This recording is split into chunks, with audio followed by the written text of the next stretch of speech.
Hello, welcome back to Creepy and Kooky Cali vlog. I am Lauren-Blair Donovan. We got, as always, Lady Grimaldi, and we have Samantha Jane's with us today, a fellow creepy girl.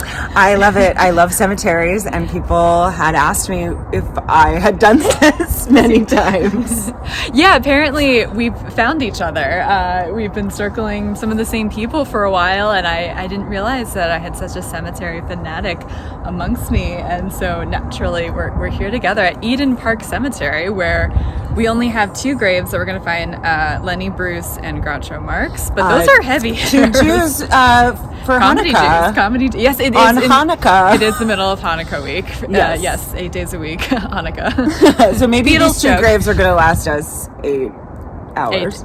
Oh 8 gosh, minutes? you know what, that could happen in all honesty. Sometimes it can take a long time to find a grave. The good news is this is well labeled. It actually has like street signs of like what the sections are. I feel like they had a nice like Jewish accountant or something. Very orderly, very organized. I was telling you right before we started filming, I like all the Jewish cemeteries so far. Like, I have no complaints about the Jewish cemeteries. It's true. I've already noticed that like it's all the flowers are fake. It's only fake flowers. Nobody's wasted money on something that's gonna rot. Forget about it. And all the stones we put. Mm-hmm. Why do you do that? Because I've actually been in Jewish cemeteries with people more Jewish than me who grew up with it, but they didn't have anything to say about it. And I think one even was questioning it. Why? What is the rock phenomenon? That's I don't know. I don't know. I've never questioned it. Maybe I'll Google it. I just have memories of like, going, when my grandpa died, like going to funeral and putting rocks on. And I knew that's what we did. I assumed it's because flowers are just gonna die. What's the point? Rocks are cooler than flowers. I'd rather someone give me a rock than a flower for Valentine's Day. It seems like what they would do when they're wandering the goddamn desert or something. What do you got? Put a rock on it. I don't know the real answer though. That is I like that answer. Just put a rock on it. It has to do with the desert. We're good. What Jewish woman doesn't want to put a rock on it? Oh, snap. Well, we're going to go find these graves and show you. This is a really charming cemetery so far. It's on a huge hill, and the view's incredible. It's well maintained, and there's different sections. It's deeper than we thought. It's like, I thought it was really small, and then we went up 500 hills, and we're on top of the world now. We're on top of the world. I think the map even said we weren't in the cemetery anymore. Yes. We were technically just like in the wilds. Yes, we like went behind the cemetery to like do some last minute housekeeping, figuring out what we're doing, and we're like, oh, we're not in the That's where you unofficially put people, I guess. It's where the rejects go. Where they put the converts and former shitskas. Yeah. Oh man. Well, all right. We'll hop to it.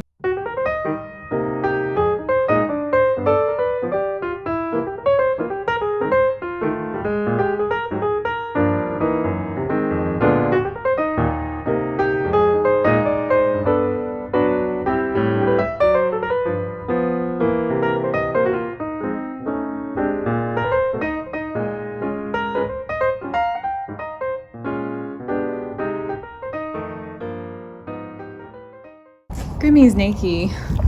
It's too hot. It's too hot for her to be fashionable, so I had to take off her outfit. Gosh, get out, girl. I didn't realize it was going to be a summer day in December in the middle of Hanukkah, but here we are. It's a miracle. It's a Hanukkah miracle. It's a Hanukkah miracle. All right. Right now we're looking for Groucho Marx, who's in this cremation niche that we cannot seem to find. Yeah, there doesn't seem like there'd be any inside to this building. I can't figure it out. We'll go around the other side to see if there's something we're not seeing, but we'll either cut to Groucho Marx's grave next, or we'll be like, well, we struck out, we're gonna try something else, so see you on the flippity flip. We think we found Groucho Marx's grave, but I really wanted to point out this lovely ceiling where we're being dripped on. Oh my God. As if it's not creepy enough being in a cremation. I've not even looked up. Yeah, it's not great. It's not great. But we're trying to find his grave. We knew it's in here somewhere, but we're having trouble finding it. What's your take on this, Sam? What kind of grave do you think he's in? In the wrong little hutch, like if there's another, because this is like small. We literally stumbled upon this. I know, it's just like a gate. It's a tiny little. But it says it's on the west side, and this is the western side of it. But what do you think about his grave, though? Is it a marked grave, honestly, or is it this reminds me of safety deposit boxes. It does. Which is a very Jewish thing. Let's just put him in a safety deposit box. What was your joke about the unmarked grave, though? Oh yeah, maybe he's in an unmarked grave. But we'll be here all day, guys. Yeah, that's what I thought. If I wanted to have a funny thing on my grave as a comedian, I'd be like, I'll be here all night. Oh, fun. I like that one. Yeah. Don't take it. I won't. It's okay. I'm probably going to get turned into a tree or something. You can still get a plaque on the tree, though. Groucho Marx, I see it right there. Wait, we found him? Yes. Oh, he's got a nose. Oh, how did we miss this? We're morons. We're at Groucho Marx's grave. We found it. He's not in an unmarked grave. Oh, snap. And we got the glasses. He's got a cigar. He has 2 cigars. In the morning, he has 2 cigars, both still wrapped. Ooh, that's gross. That has liquefied. Maybe it was smoked. That cigar's also been cremated and left behind. But yeah, you can return it as you saw. This is Dominican Sumatra Churchill style cigar. Oh, there's multiple cigars in here. Wow, that's cool. Yeah. People are giving him very appropriate gifts, I feel like, for what he was known for. Yeah, I think that they're not giving him like lilies or like M&Ms. Like that would be nice, but it wouldn't make sense. What's he gonna do with flowers? But he can do a lot with cigars in the state, clearly. Yeah. They're all smoking. He's cremated, and you're exactly. You made a joke. No, there's no smoking in the crematorium.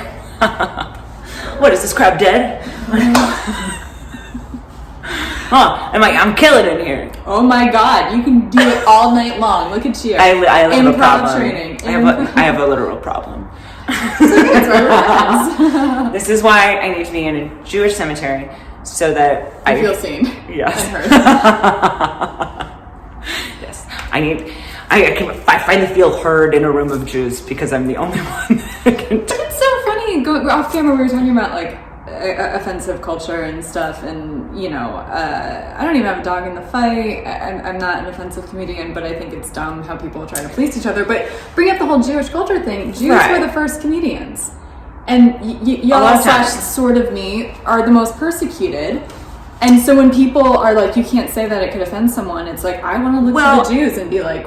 And part of what we would do, like there's defense comedy, right? Like we'll make fun of us before you do. So that what are you going to say? We'll do it better. We'll make better Jew jokes than you even can. So we'll be funnier. Yes. We'll defang it, which is an interesting place because it's like, okay, I can say that about me, but you can't. But we also never went, nobody can make Jew jokes. Because that's your territory. I think...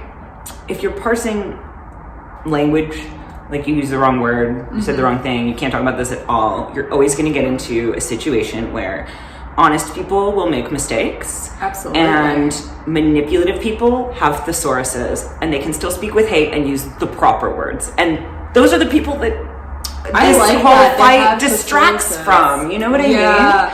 Like, it's all about intention. If your intention is to hurt, if your intention is to put down, you can say that in whatever words you want. Yeah. And attacking people who just who use the wrong ones in innocent ways, it's not hurting anyone. I mean, it's not helping anyone. Right. I used the wrong word. Case in point. Don't bring me up for it. And feather hurt. No. That's the thing, there's not a lot of room for nuance. There's not a lot of room for space for people to learn in a productive way versus because some people say stuff that they don't know is wrong, and then they get ganged up on, and they almost double down, and that's what makes me more nervous, because it breeds the hate. Even if they're not hating, it feeds because the then they get defensive, they feel attacked. Right, and then they, there should be a way to correct someone without attacking them. Because we're all going to make mistakes in life anyway. Right. Whether it's about comedy, whether it's about words, it doesn't even always have to be as like deep as making a judgment about a group of people. I hope that's not more people than not, but like we're all going to make mistakes. Right. And like you said, a lot of people not saying things out of fear doesn't help anyone, because often the people that are afraid are the ones who are afraid of offending, who are probably coming from a good place, and now they're silent out of fear, and that's not helping the world. People who have the funniest jokes, I hear them say, I won't say on camera what they are, but like they are afraid to say it for no reason. They're just afraid. And then the people with no filter just say stuff, and I'm like, well, maybe it should be... It's kind of like men. The men that are afraid of being offensive are never the ones you have to worry about. And the ones that are like, I'm a great guy. No, you're not. Or, that's I'm a also nice true. guy. I'm a nice guy. Every nice guy I've ever met is not actually nice. Because, you know, it's funny, nice people don't have to go around telling you they're nice. Oh, yeah. Well, Liz, I know her through Liz McIrvin, who was on our first episode, and we have a bit where we're like, we're good people. We're great people. Because we're making fun of people who say that they're good people. Yeah. It's like, no, you're not. Red flag. I will run away. So if you tell me that you're good, if you're nice, if you're smart, if you're funny, if you're a good listener. You're secretly nice and you just don't want people to know. Or like when people are like, I'm nice once you get to know me. I'm like, right. That's another topic a little, but super still red a red flag. Yes. Just be you, and people, if you're confident in who you are and you're a good person, people will figure that out. Yeah, I feel like also if all you have is I'm nice, that's so unspecific. Where if it's like, I like to help animals, or I work with children, or I like to bake cookies for people, or what are the things you and like then just to do the things and don't talk about it. Let those actions be judged. Yes. Nope. And also, what do you think? What do you think? You died before all this nonsense, 1977. I'm just happy there's a couple of ladies sitting with their backs to me in front of their graves. Probably. We'd be offended, but we're flattered. I'm flattered. You don't know where these cigars have been. Sorry if I offended any dead comedians. I don't think you did. No. I'm going to go out on a limb and say no, you didn't. Okay, great. Thank you. I got your back. So does he. Oh. Hey. We were just talking about, well, you were bringing up if I believe in past lives. And I'm like, well, no, but yeah, I'm agnostic on what energy and consciousness is, so there's wiggle room. I think nobody knows. Sure. I'm wiggly as well. I think science says energy cannot be created or destroyed. It can only change forms. Right. So if things can't be destroyed, they just change forms. To me, that feels like reincarnation. Like every atom in us was probably a part of a different living thing. Now a dead person, human or animal. I said a different cell of a dead person. We have dead people cells in us. We did it. Congratulations. Good news day, guys. I probably have some tree cells. Like I like to imagine I was a tree once. I like trees. They feel really patient. And then you were cut down in the rainforest deforestations. Now this is getting depressing. Fern Gully is very triggering for me, honestly. That is true. Deep cut. Deep 90s cut. It's a deep cut. Fern Gully would make me very distressed as a child. Now it's making sense. Actually, it's all coming together. That's like the only movie, that movie could have only existed in the 90s, I feel. Do you know what I mean? Because they were on such a save the dolphins, save the forest. Not that we don't do that now, but like in the 90s it had a heyday. Yeah, I feel like at this point we've realized it's not just like save the trees, save the dolphins, like save us. Like if we don't save those things, we're the ones that are gonna die. We're gonna die. Fun. Aren't you glad you watched this show? And then we'll be like Sam Cohen. You know, if only he was here, he could fix anything. Yeah, that's what will be remembered. We've decided, because we were also having a greater talk being at the graveyard of Lenny Bruce's final resting place. Look, I never mean disrespect, but you were bringing up people want to be remembered. It's why they put funny stuff on their graves or whatever. So I'm going to be more lax about filming stuff today. I think, personally, you don't choose to have a grave because there's a choice. You can be cremated, whatever. And some people don't have graves at all. Like they're still buried, but they're unmarked. Right, or you don't want people to know. You don't need to be labeled. But like if you have that, you want people to see you, to remember you, to know you existed. So even if for me it's roasting, it's not like making fun of, it's like making fun with, but just like being like, oh, what a fun silly name. Yes. I'm fulfilling their final wishes. They wanted their name to be seen by somebody. And look, there's no one else around. We are the weird girls that come to fucking cemeteries. This is our job, is to witness these people. Absolutely. But you only get roasted or made fun of on SNL if you're doing something right. Yeah. If you're not a nobody, and part of having a grave is not being a nobody. So I'm kind of with you. I think for me, it's with love. I obviously don't mean any harm to these dead people. Yeah. I don't come with malice. I think in comedy, if it makes me laugh, then what's wrong with it? It's not like I'm also posting things on Twitter being like, hey, everyone, look how stupid this person this is. Yeah. I'm like, it brings me a smile. Hopefully some part of your energy feels seen in the beyond. But it's also like, too, we're talking about it in this series is about normalizing all the deathy things. Yeah. So it's kind of like, these are the things people put on graves. Is this what you want if you're watching? You know, like, these are the choices. This is how it looks. And, because, yeah, in the last episode I was telling you off camera, Nick Mayer and I were just on a freaking field day with all the most beloved. I think that's what it was. Beloved everything. And right. There's been some other choices today that are just interesting. So it's fun. Yeah. It feels unique. It feels like people really thought about it. You know? If it's more than just beloved and what everyone does in the cemetery, that is. Mother, father. Like, cool. Person. Sam Cohen, he could fix anything. You know who that guy was. Like, he was not the tool. He was not Tim the Tool Man Taylor. Who blew up everything or made everything worse. He was the Jewish version. Yeah. Tim the Shul Man. But ooh, there's a loose stone. Question. Do you think this loose stone, could I bring it to Lenny's grave? Because this has always been my question. So this is on the sidewalk. Mm-hmm. It's not on anybody specifically. Yeah. You could probably bring it because we don't know where it belonged to, and it's like reincarnating. I don't want to take a stone off someone else's grave. But it's reincarnating. That feels disrespectful. The intention, because it doesn't have a home, so let's give it a new home. Just like a lost cell or atom or soul. That's right. It's finding a new body. I'm gonna get Lenny stoned. He would like that. Something tells me that's what he would like. I feel like we would have a great time. Well, now you can be best friends. We'll introduce you if we find him. We will. I'm going to be honest. Find him. I know, we haven't. Well, yeah. After quite the workout. Oh, he was a little fucker to find. He would take that as a compliment. Yes. And probably did it on purpose, but he couldn't find last. him because he was Lenny so Bruce. dirty. He was. He was always a dirty comic. Yeah. But yeah, the whatchamacallit, photos on Find a Grave look just like this, but there's a road there that's not always obvious, and we thought it was down there. We had to get our bearings. We got quite the we had to take our shoes off. This got serious. Seriously, I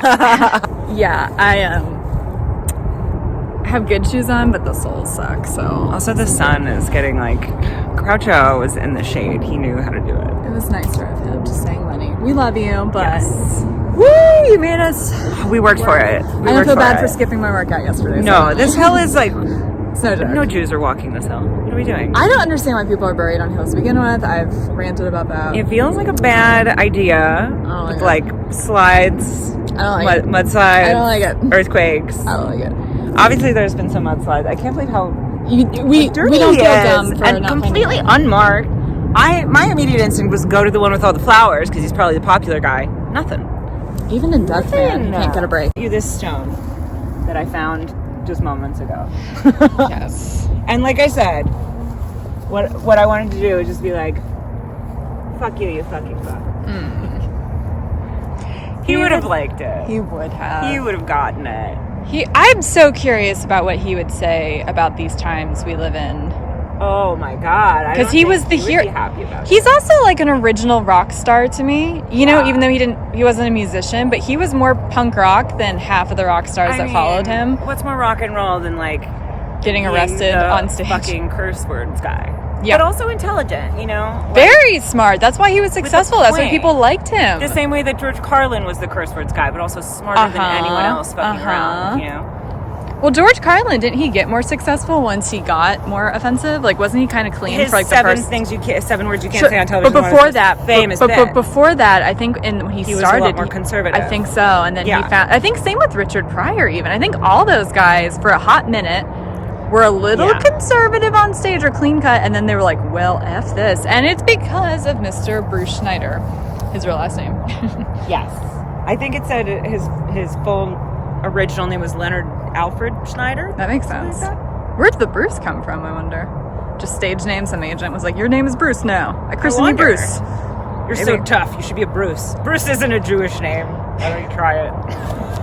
Who knows? Oh, don't be so Jewy. So he was 41. We were trying to figure out how old he was on the car ride here. 40? We thought he was kind of young. Come on, baby. 41. Coming up on that. Too young to go. Are you paying attention, Grim? You're sneaking out of your... She's very enthralled. Jeez. Grimmy's not having her sling today. She's not into it. She's so over it. She's like, fuck this.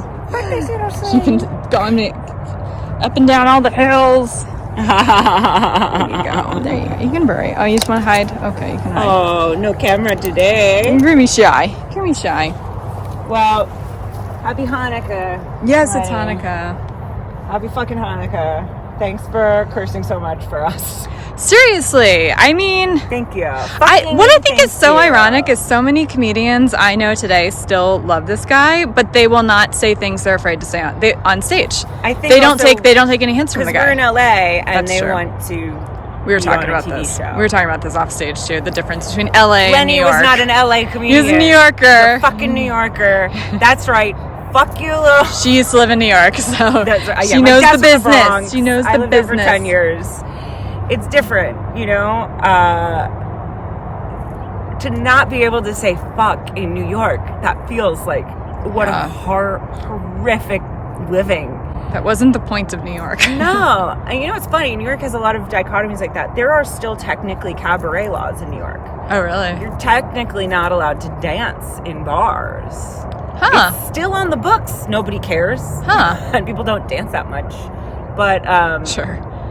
There were all kinds of weird-ass bars or weird-ass rules where it's like, how can it be such a, I don't know, city of freedom and art and then at the same time be so lawfully restricted? It's kind of America. It's really... And New York is kind of turning into more of America. Every time I go back, there's more H&M's, there's more chain restaurants, and not just in Times Square, but like the Village, or places that were not supposed to be that way. Recently, post-pandemic, and Soho is the saddest I've ever seen it. Oh no! All the chains left. The chains left? Isn't that good though? No, because now there's just empty storefronts. Because I think it was a combination of when people went to loot, they went to the expensive places. Gotcha. There wasn't any tourist income. People weren't shopping. So any chain that had, it's not people that like the store is their life, they just fucking pulled out. Whatever. They'll buy something else when real estate prices are better. They don't care about maintaining that part of the city. Got it. It does nothing for them. But having empty storefronts is the worst thing for a city. That's true. You know? Yeah, my friends who live in New York say it's like not recovering as well as influencers in New York say it is, which I believe because I don't trust influencers. So fair enough. Yeah, I don't trust influencers either. But they're not trustworthy. Some are trying to bring bucket hats back, and they need to be stopped. What? Ew. I know. No. They need to be stopped. I'm going to tell the whole internet right now, we do not need to bring bucket hats back. No, it was a terrible... when I was like a kid, I thought it was stupid, and I'm an adult, and I'm still right. No. The only person who ever fully pulled off a bucket hat was Gilligan. Oh, okay. Yeah, I thought you were going to name some pop star from the 90s. No, Gilligan, you're right. That was the pinnacle of bucket hats. You are correct, and it's all been trashed since. When you have a point, you have a point. Thank you. Thank you. But he has a good view. Look at this view this man gets, though. This is a great view. Not too shabby. I wonder what he thought about LA. Did he move to LA? I actually don't live in LA. He may have. Here we are in the unclaimed grave section. These are open graves if anyone is looking for a spot. We could be like advertisers. Like people should hire me to be like... Yeah, the grave girls. Which was a joke earlier because I'm a great girl and that's my joke. And she's a grave girl. So I'm a grave girl. So we can advertise your graveyards of your unmarked, graves. So make sure we're on camera. So yeah. How does making... Because you like going to cemeteries. We kind of touched on this. Yes. I used to go with my mom a lot. Okay. And then I go to Hollywood Forever every year on my birthday. I've been there on my birthday one year, 2019. It's great. I mean, you never feel younger than in a fucking cemetery. It really makes you appreciate aging. I honestly feel like that. Yeah. My aunt thinks I'm insane. I get the logic in it, though. I totally... And it makes you appreciate... Because, look, life is hard. Yeah. People like us know that more than some people. But it... you have to be appreciative for what you have, too. It really puts it in perspective that it's all you made it another trip around the sun. You're not going to always have it. And there's going to be this other thing coming. So you might as well like what you have while you have it. And I feel very peaceful at cemeteries. I do too. People look at me crazy, but what's funny is being, I don't know, I'm a little sensitive to vibes. I'll just say that. It's the least crazy girl way to say it. It's LA, but, baby. You can say, you know, sometimes weirder, I'm very sensitive. I'm a Scorpio. Maybe that's why I'm comfortable around death as well. But I feel such peace, like, in graves. The place where I feel a lot of, like, heavy energy is usually in, like, mausoleums or in places where they hold people's stuff. Like, the pictures. And all the little, you know... Heavy in a good way or heavy in a bad way? Heavy in a way that it contains the grief. It's the people alive who hold the grief. The dead people are the ones who have the peace. That's an interesting way of looking at it. You know what I mean? Sure. That's where I think the hard part of... I mean, also now being one of those people, like, the hard part about death is being the one that's still alive. Well, I mean, yeah. I mean, it sucks to be dead, I'm sure. You're missing out. Maybe it's awesome, though. I don't know. Who knows? But you're right. Grief is for the living. Yeah. Yeah. Funerals are for the living. I actually like it when there's photos and mementos because it makes me get to know who someone was that I'll never meet. It rounds out who they are a little bit because I like going to cemeteries to remember the people that are maybe not remembered because I don't like going to graveyards where I know people. So I like the idea. Yeah, I haven't really done that a lot either. It makes me kind of sad. So it's like if I'm looking, like some of the graves you were commenting on, it's like, well, we're acknowledging they existed. Maybe someone's acknowledging my dad existed as we speak, which, granted, he's 3,000 miles away. Honoring people depends on who they were. So it's all going to be unique. Yeah. Like, that's why I think Lenny Bruce would like it, that I'm like, hey, fuck you. Because that's how he lived, you know? If I did that to a different grave, maybe it would feel different. Sure.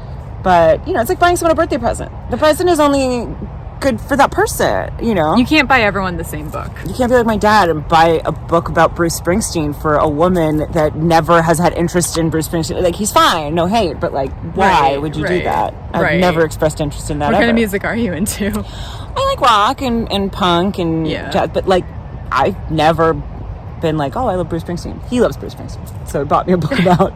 Sometimes gifts reflect the gift giver. That's very true. Look, just, if you don't know, just get a gift card. Just get a gift card. I agree. Because otherwise you're like, here, you throw this away for me. It's like if you want a pamphlet. Yeah. You give it to Goodwill. Yeah, you deal with this. Object. Yeah. That's a good point. Is that a good point? Hey, I think so. Just get a gift card. If somebody died, if someone you know, their parent died or something, get them a gift card. You know? I agree, though. Actually, one of the more helpful things is to get, especially like a grocery gift card or Target. Yes, because like it was hard to eat. My old comedy team got me an Instacart gift card, and it was actually incredibly helpful. I'm like, this is one of the most practical grief gifts I've ever gotten. Yeah, that would have been great. Because I came back to LA after almost a month with, well, there was stuff in the fridge. It was not edible, right? Because I left a little last minute. Right. But so. Yeah, I've never used delivery more in my life than... Your mom died towards the end of the pandemic, too, right? Right towards the end. So she died in like a month later. Well, we're still in the pandemic, but before it became more it's over, not over. But it was like right after. It's like, everything's open again. And I'm like, I'm not ready now. Yeah. I'm not ready. I actually think about that a lot because my mom died almost 2 years before the start of the pandemic. And part of me is glad that that didn't happen so back to back and I kind of got to be a little bit normal, but a part of me, it's also really exhausting grieving being in life. I can't decide if it would have been more isolating to be grieving in a pandemic and have different problems, or if it would have been... There was also things where like I didn't have access to my full circle of people, and I think I relied on some of the wrong people because they were who I had around me, the ones that were breaking quarantine, you know, also didn't mind being like, you're not fun anymore because you're grieving too much. You know, there's probably no good way for it to happen. There's also that. Yeah, there's that. I think it was hard with her dying during pandemic because, like, I didn't want to travel to see her. She was also in Florida. I never want to go to Florida. But also, like, you know, I'm coming from a place that's all masking and carrying, and then you're going to Florida and it's like, was a mess. And then I'm putting my roommates into it. It's like all these things to consider logistically that made it so much public health problems, not just. And she was dying of lung cancer, and if I bring the lady with lung cancer fucking COVID, my brain was breaking. It was very, very hard for that But on the other hand, I'm glad that I had the space to be like, I don't have to work right now. I don't have to be forcing through and pretending like I'm normal because nothing's normal. Yeah. So, you know. It's a mixed bag because it's a good thing to sometimes get back to normal after grief, to like rest that game. But I also can see how it'd be beneficial to rest the game of life and feel your feelings and not have the pressure. Yeah, I think both. I was trying, yeah. I wish I still had that unemployment, but things were open. So I didn't feel like this need to have to work through. That has been a challenge. But, you know, sometimes you got to rest the game. It gets to be a bit much even when it's you. Yep. No, 100%. Guys, dying's hard. Don't do it.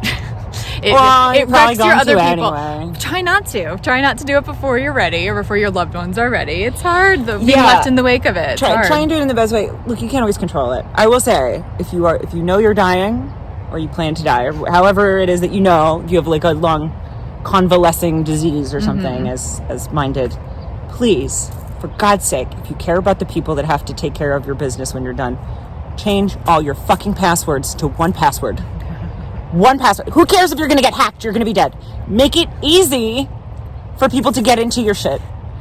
Please. See, my mom barely Nobody needs to be grieving and crying and trying to figure out which password on a piece of paper is the password for the this or the that. I set up all my mom's passwords because she couldn't use the internet anyway. God bless. So that wasn't... My mom was always forgetting and changing it like all the time anyway, so there's no... And I'll say this to the internet, I tried to ask on Reddit if I could find somebody to hack her stuff for me, and you're not allowed to ask that because it might be fraud. And I was like, I'll show a death certificate. Like, I'm not trying to like hack someone who's alive. So I don't know where to ask this. Reddit won't allow me to do it. If anyone can help me to hack into my mom's E-Trade account or whatever, please help me. This is why I like talking about death with people, because these are the things you don't think about. There's all this. It's not just about being sad. It's the practicalities. No one thinks about this. Like the practical, it's no fun. I'm physically full of grief and cry. Like it's hard to. No one wants to do paperwork when you're grieving. No, that's the worst. No, that's the worst. Passwords are not. You don't want to do it when you're normal. Like. I don't. Who wants to deal with this shit? So that's my least favorite thing in the world. Yeah, I just haven't really dealt with it, but that's not helping. I don't blame you. But, yeah. You know, I never wrote an obituary. I should have done that before, because after was too hard. Well, I still haven't really made an announcement on her Facebook or anything. I don't know what to do. People know she died, though, right? Or some people do. I had to tell It's been a weird couple years. So when I had her phone, now I let the service lapse on her phone, so I don't know if I can get into her Facebook anymore. But I had a couple people had messaged her, and I wrote them back being like, I'm so sorry to tell you this. But I never made an official announcement. If they were smart, because I know not everyone knows because her birthday just happened last month. And there were a lot of happy birthdays. And there were some that were like, happy birthday in heaven, whatever, wherever you are. Right. But there was a lot of people that just like, happy birthday, and they're older. And I'm like, they don't know. They definitely do not know. And I don't know what people miss stuff. Yeah, I mean, like, it's hard. I thought I got everyone out of my mom's address book because she still used one. But then when my brother and I announced her death on Facebook, one of her best friends, whose number I cannot locate, was like, what? She died? So, I mean, like, there's never a perfect. And the hard thing about that is, with both of these people, where I'm like, hey, I hate to tell you this, because I'm the one breaking the news to them, then I have to sit there and help them process their grief. Wait, what? How? When? I'm so distraught. And I'm the one who has to be like, it's okay. Even though it's like, yeah, it's my mom. I don't... With my dad, I don't have the capacity to now help you grieve. That's a hard one. Because literally no one's helping me either. That's a grief rule for sure. More with my dad than my mom, but I had to help a lot of my dad's friends grieve. And I'm like, I'm 19. What the hell? Like, I don't... Yeah, my dad died. He was my best friend. Not fair. And it's like, what you could be doing right now is like being there for me. But these are also people that didn't know me. This is like my first But still, if they liked your mom, they should be looking out. Because I'm now really good friends with actually the woman who I couldn't reach, who found out on Facebook. We talk now every few months on the phone because she cares about me because she cared about my mom. Yeah, one of them we're Facebook friends now, and she seems very, very sweet, and I think she's lovely. It was just hard to process that. Like I don't know, and I think I avoided telling more people because I knew that was going to come. That was the thing. I couldn't handle it. It's so hard. After my mom died, we kind of kept it, besides close friends and family, a secret for a day or two, and then we made the announcement, and I wasn't crying, and then I started to tear when I wrote what I had to write. Like, it gets real. It gets real. It's hard. I was in the process of I just started a GoFundMe to raise money for round-the-clock care that her hospice wouldn't pay for because they didn't think she was close enough to dying. Oof. They're like, oh, it's only going to cover like 2 weeks, and she's not close enough. She literally died within like 4 days of having that conversation. Wow. So I had just started a GoFundMe for nurses, which, you know, ended up paying for her cremation and everything. But so I had to update the GoFundMe, which was hard. Okay. We actually did do a children's book together. You did? That exists. That's so nice. Yeah, she was a painter, so she illustrated it, and I wrote it. It's a writing children's book. I love that so much. Well, you have to send me that link, and I can put it in the description. Absolutely. I need to repost it. She wasn't a good business lady. She let it lapse, and it was... Well, let's redo it then. Yes. Coming soon. Creamy Cam. Hi. You're so good. You're so naked. You're never naked. This is interesting. They have graves that have names and dates on it, but it's the patio of the offices. So I don't know what that's about. Never seen that before.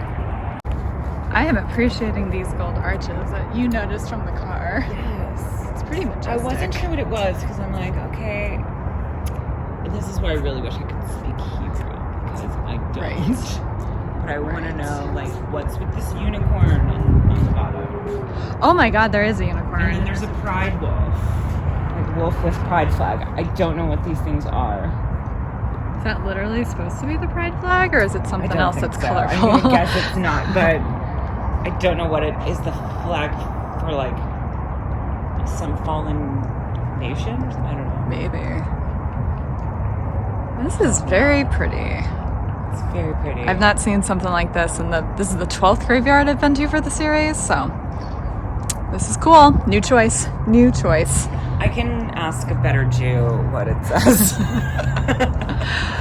I don't know. I like the mystery. Screw being knowledgeable. It's pretty. It's pretty. That's all I need to like it. Bye, unicorn. Bye. Well, that does it for today. How does this cemetery rank for you? I think I already know Hollywood Forever is your favorite. Hollywood Forever is just my favorite. Yeah. That so seems much to be everyone's. It has such a sense of humor. And yes. If you haven't seen the Ramones ducks, they are... She keeps talking... I've seen the ducks. I didn't know they were called the Ramones ducks. Well, so what it is there's a couple that every day towards the end of the day, I think it's like 4 o'clock now, they feed the ducks. And I think he was friends with Dee Dee Ramone, so they have a song that he made that's like a remix. Wait, Dee Dee Ramone would just hang out at Hollywood Forever with the ducks when he was alive? I don't know. I don't know about that. Okay. The guy that does this knew Dee Dee. Got it. So it's also not weird that he's going to his grave. Got it. So they have a song that's like a remix of a Ramones song, but with quacks in it.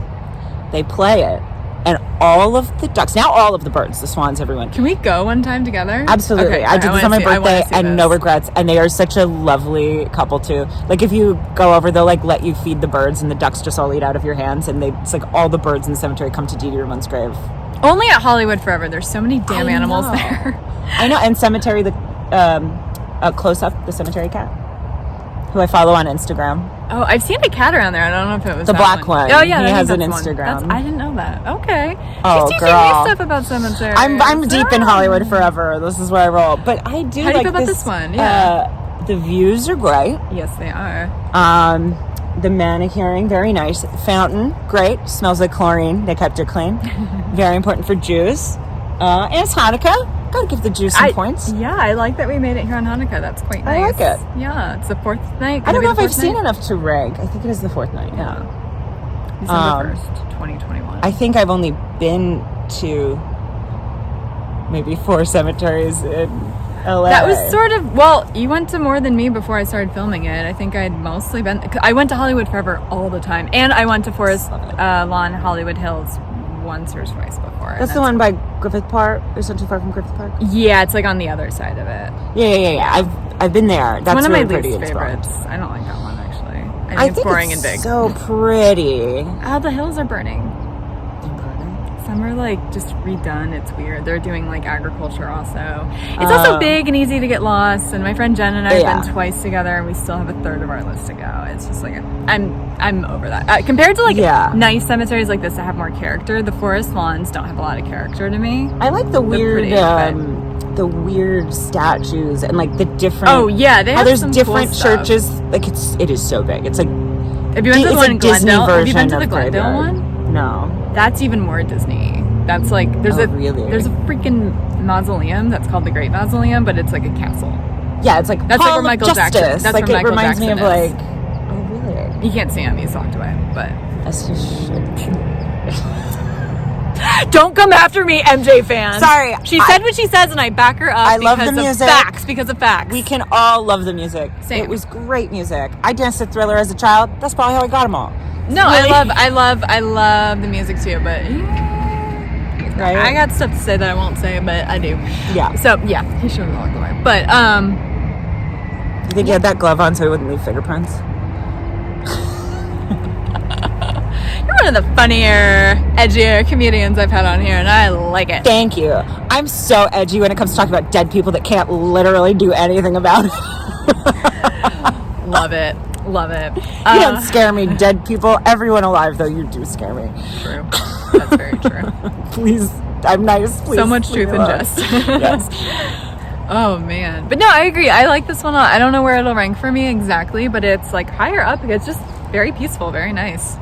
Yeah. Very well done. Very well kept. Chill. It was like, some just don't do it for me. I think I said that to you off camera, but I'm like, this one is quite nice. And it's bigger than we think, but not unmanageable, which I like. Right. There's different sections. Some have spookier parts. Some have flat graves.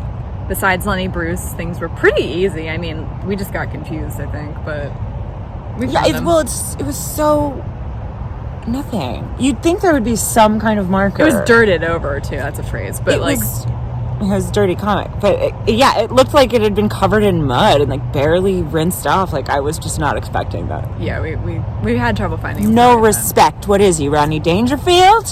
His grave has respect. It's not dirted over. It says there goes neighborhood, but he chose that. Yeah, he did. It's a great grave. Well, we're grave girls. Great grave girls. Yes, hi, we're grave girls. We will get you next time. I'm sure you'll be back at some point because you like graves like me. So come to another episode at some point. Yes. Woo-hoo, and we'll go to do the Ramones ducks. Yes, definitely. We'll stay alive until next time, y'all. Bye. Oh my God, that's a great phrase. Thank you.